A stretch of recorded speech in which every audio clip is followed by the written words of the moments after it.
চিতাবাঘের হামলায় জখম হলো ১০ম শ্রেণীর ছাত্র। জখম ছাত্রের নাম অপূর্ব দাস, বাড়ি দেওগাঁও গ্রাম পঞ্চায়েতের পূর্বঝাড় বেলতলি এলাকায়। অপূর্ব জানায়, সে প্রাইভেট টিউশনি সেরে সাইকেলে করে বাড়ি ফেরার সময় দক্ষিণ খায়ারবাড়ি ফরেস্টের মধ্যে দিয়ে একটা চিতাবাঘ তার ওপর হামলা করে।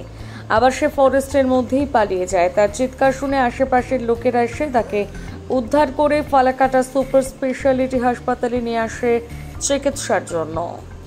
বলবেন বিষয়টা বলবো কি, যেটা এখন আমাদের পূর্ব ঝাড়বেলতলি যে আমাদের গ্রামটা আছে, সেখান থেকে আমাদের সাউথ খয়ারবাড়ি যে ফরেস্টটা, তো সেটা আজকে ধরেন স্কুলে সব ছাত্রছাত্রীরা যে স্কুলে আসে তাদের খুব সমস্যা হচ্ছে। তো এটাই চাই যে বিট অফিসারের যে স্টাফরা রয়েছে, তো তাদেরকে একটু চাই যে ওখানে ওরা একটু মানে লোক দিয়ে বা দেখাশোনা করার জন্য। হ্যাঁ, ওখানে হয়তো একটা লোক দিলে হয়তো তাদেরকে সুরক্ষা হবে, খুবই ভালো হবে। তো এইভাবে যে ছাত্রছাত্রীরা যে আসে প্রাইভেটে বা স্কুলে, তাদের খুবই সমস্যা। তো সন্ধ্যা হলে তো হাতি তো আছেই, ওখানে কমন এটা, তো হাতে তো বের হচ্ছেই। তো ওটার জন্য খুব যাতায়াতে খুব সমস্যা, এবং স্কুলে যারা আসতেছে মেয়ে ছেলেরা, তাদের খুবই সমস্যা।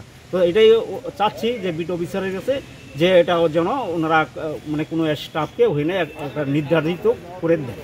আপনার নাম? আমার নাম সাধন দাস।